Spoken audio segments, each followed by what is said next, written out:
Hello students. So in our previous classes we have discussed about the disease causing microorganism in human beings. So today we are going to discuss about the disease causing microorganism in animals. Several microorganisms, they not only cause diseases in humans and plants but also in other animals also. For example, anthrax. It is a kind of a very dangerous human and cattle disease and it is caused by bacterium. Foot and mouth disease of cattle is caused by virus. Now here are some pictures. You can see here, this is the picture of anthrax bacteria. And this is how the foot and mouth disease occurs in cattle. This is a picture of foot and mouth disease in cattle. Now disease causing microorganisms in plants. So several microorganisms, it also cause diseases in plants like wheat, rice, potato, sugarcane, orange, apple and others. The disease, it reduces the yield of the crops, means it reduces the crop production. Now for this you can see the table 2.2 also of your textbook for some such kind of plant diseases. Now we can control these kind of plant diseases by some chemicals also. Now in this picture you can see that it is a disease whose name is citrus canker and it is caused by bacteria and the mode of transmission is the air. So you can see that how this disease affect the plant. Now in this video you can see that it is the disease rust of wheat. Okay, so this occur in the plant of wheat. So why do we call it as rust? Because it looks like a rust. As the rusting occurs in iron and you see a brown color layer on the surface of the iron. So similarly you can see that a rust kind of substance is there on the surface of the leaves of wheat. Okay, so it is caused by fungi. And the mode of transmission of this disease can be air and can be seeds. If the seed is infected, then the grown plant will also have this rust of wheat kind of disease. Now next disease is yellow vein mosaic. It is caused by the virus and the modes of transmission is insect. So you can see that why it is known as yellow vein. Yellow vein means these are the veins of a leaf. About the veins you have already learned in 6th standard. So you can see that there is a picture of leaf and there is a venation. This kind of venation we call it as a reticulate venation. And on the vein you can see a yellow kind of patch is there. So it infects the leaf of a plant. So in this picture also you can see that how the leaf of the ladyfinger plant got affected. So this disease is known as yellow vein mosaic and it is caused by virus. And the mode of transmission is insect. So insects carry these virus and it infect the plant and thereby it is going to reduce the yield of the crop. Now let's begin the next topic, that is food poisoning. Now microorganisms also cause food poisoning in human beings.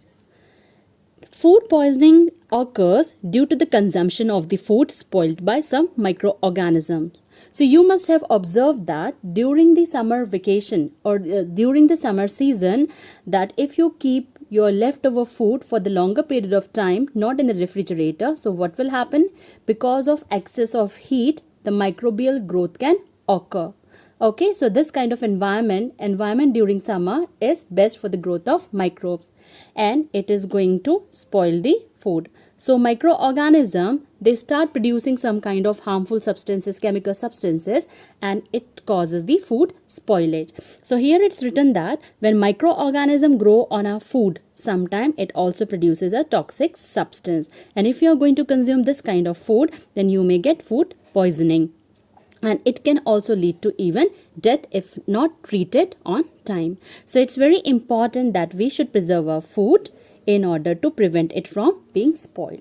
So how we can preserve our food? So you can keep your food in refrigerator in order to avoid the growth of microorganisms. So let's learn about the more method of food preservation. Preservation means how we can preserve our food so that it should not get spoiled because of the microorganism. So microorganism is a main culprit who actually spoils your food. So spoiled food, it emits bad smell and has a bad taste, and there could be a change in color. Is spoiling of food a chemical reaction? So your answer is yes, I hope. So basically in 7th standard you have learnt about the physical change and chemical change. So in chemical change, new substances formed and the properties of new substance is different from the previous substance. So you can say that spoiling of food is a chemical reaction in which a new substance is formed because microorganism produce a toxic substance. So chemical composition of that substance is different from your food. Hence this reaction is a chemical reaction. Now, by which chemical method you can prevent the food spoilage? So what you can do that salts and edible oils are commonly used in order to check the growth of microorganism. Okay, prevent the growth of microorganism. Therefore, they are called as preservatives. We can add salt or in fact acid like vinegar in order to preserve pickles to prevent the attack of microbes. So that is why you can understand that there is so much salt in the pickle. So it is because it also adds flavor to the pickle, but also it prevents the growth of microorganism. Sodium benzoate and sodium metabisulfite are some common preservatives. Okay, so these are common preservatives. These are also used in jams and squashes to check their spoilage. Now let's see how we can prevent food only by the common salt. So common salt, it has been used to preserve meat and fish for ages. Meat and fish are covered with dry salt to check the growth of bacteria. So because of salting, what happens? The growth of microorganism is prevented because they cannot grow in a very salty environment. Salting is also done in order to preserve amla, raw mangoes, tamarind and etc. Preservation by sugar. Jam, jellies, squashes, these are preserved by sugar. Sugar reduces the moisture content which inhibit the growth of bacteria which spoil food. So for the growth of bacteria, it needs moisture. Since when sugar is added, so it reduces the moisture content in the substance in your food, and that is why it can prevent the growth of bacteria which spoil the food. Next is preservation by oil and vinegar. So use of oil and vinegar also prevent the spoilage of pickles because bacteria cannot live in such an environment. Okay. Vegetables, fruits, fish and meat, they are often preserved by this method. So vinegar is a kind of an acetic acid. So bacteria won't be able to live in this acidic condition. So when you add vinegar to your food like pickles, so the growth of bacteria is prevented or the growth of fungus is prevented. Now next is heat and cold treatment. So what happens in this heat and cold treatment? So you must have heard about or you must have seen your mother boiling milk before it gets stored or used. If milk is not boiled, so what happens? After some time it will become sour or curdling of milk will happen. So we can keep our milk in the refrigerator or we can boil the milk. So what happens? Because of the lowering of temperature, the growth of the microorganism is prevented, and by boiling also the microorganism will get killed. So the milk you get at your home in a packet, that is known as a pasteurized milk. The method of pasteurization was discovered by the Louis Pasteur. Okay, so what happens in the pasteurization process? The milk is first heated to about 70 degrees Celsius for 15 to 30 seconds, and then it is suddenly cooled down, and it is stored. So by doing so, what happened? It prevents the growth of microorganism. So the main point of the pasteurization process is that the first milk is heated at a high temperature, that is 70 degrees Celsius for 15 to 30 seconds, and then suddenly it is chilled. Chill means the temperature is cooled down and suddenly it is done. So microorganisms are not able to bear such change in temperature, and because of that microorganism dies. So this process was discovered by Louis Pasteur and it is known as pasteurization. If the question comes, what is pasteurization, then whole paragraph has to be written, and the description is already given in your textbook. Now this is a picture of Louis Pasteur. He was a French biologist, microbiologist and chemist, renowned for his discoveries of the principles. He worked on the principles of vaccination, how vaccination works. He also discovered how microorganisms are involved in the process of fermentation. About the fermentation we have already learned earlier, okay, and the method of pasteurization. He is remembered for his remarkable breakthrough in the causes and the prevention of diseases, and his discoveries have saved many lives ever since. He reduced mortality from puerperal fever, it used to happen in women, and created the first vaccines for rabies and anthrax. So like Edward Jenner, he also created a first vaccine of rabies and anthrax. And the last topic, how the food is prevented, that is storage and packing. So these days you can see that oftenly the dry fruits and even vegetables are sold in sealed airtight packets to prevent the attack of microbes. So what happens once the packaging is done and no air is there, so oxidation of food will not happen, and ultimately microorganism cannot attack in that kind of packed food. Now our next topic is the nitrogen fixation. Let us see what happens in the nitrogen fixation. In the first chapter we have already learnt about the nitrogen fixation, that Rhizobium bacteria is involved in the fixation of nitrogen and it provides nitrogen to the leguminous plants. So it is involved in the fixation of nitrogen. It provides nitrogen to leguminous plant. Leguminous plants are the plants whose seeds are closed inside the pod. This is the pod. This covering is the pod, and inside this pod these pea seeds are closed. And you can see that this is a picture of soya bean. Okay, so inside these pod that seeds are enclosed. So these are known as leguminous plants. Legumes means basically pulses. So Rhizobium lives in the root nodules of the leguminous plants such as beans and peas, with which it has a symbiotic relationship. So let us understand first of all what is legumes. So these are the picture of legumes as we have discussed earlier. So there are the various kind of pulses given there. Moong, okay, yellow peas, fine. Masoor dal is given there, okay, and rajma. So these are the kind of legumes. So earlier we have spoke about the Rhizobium bacteria. So Rhizobium bacteria lives in the root nodules. So you can see that this is the root of a plant, okay, and small this knot like structure, these are known as nodules, and these are present on the root, and inside this root this Rhizobium bacteria lives. So Rhizobium bacteria lives inside the root nodules of the leguminous plant. So leguminous plant provides shelter to the bacteria, and in return bacteria provides nitrogen to the plant. So this kind of relation is known as symbiotic relation. So again I would like to repeat, what is symbiotic relation?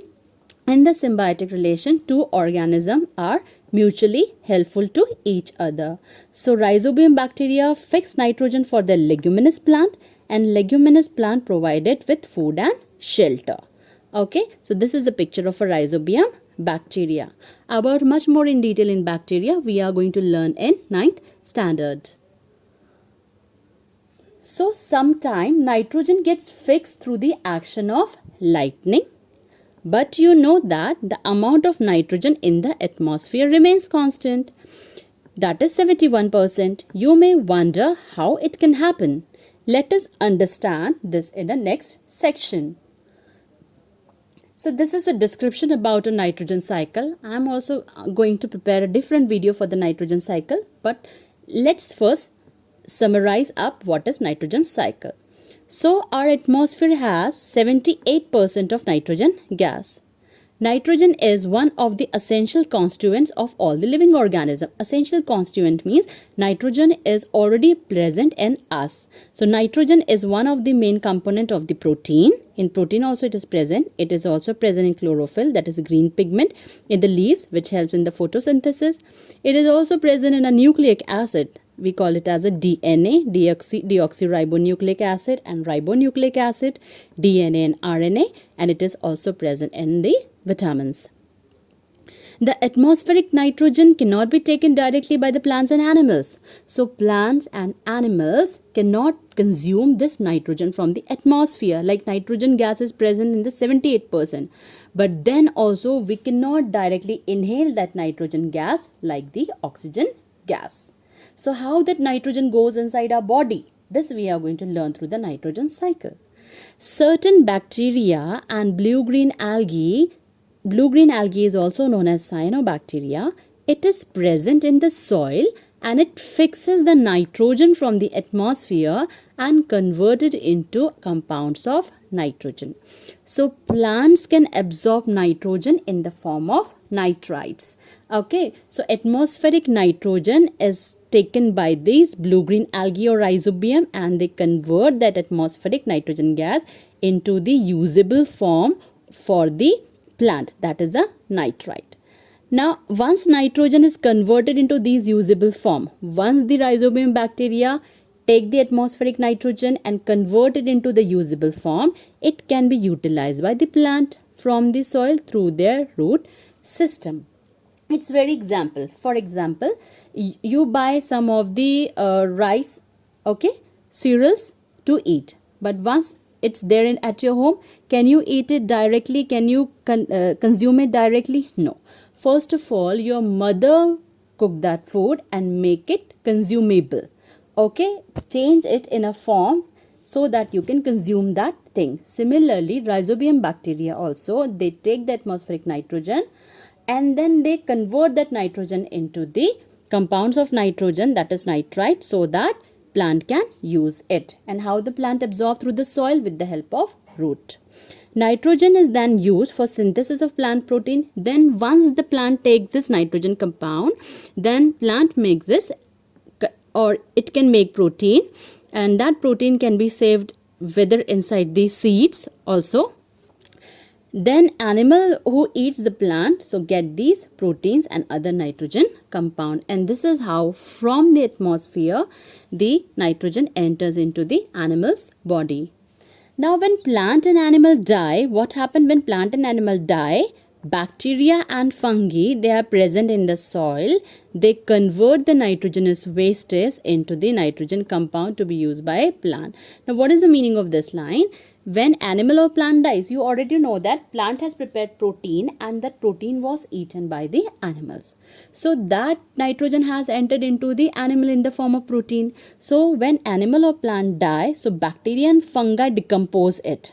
Okay, decompose their dead bodies and they convert the whatever the nitrogenous wastes was there in the body, they convert into nitrogenous compound, and again it get mixed back to the soil, and once the new plant grow on that soil, that nitrogen enters into the plant. Now certain other bacteria are also there which convert some part of the nitrogen gas, some part of that to the nitrogen gas which goes back into the atmosphere. So it is saying that once the animal dies, some of the part has been converted into nitrogenous waste. During same time, some of the nitrogenous, that waste has been converted into the atmospheric nitrogen gas also. As the result, the percentage of nitrogen in the atmosphere remains more or less constant.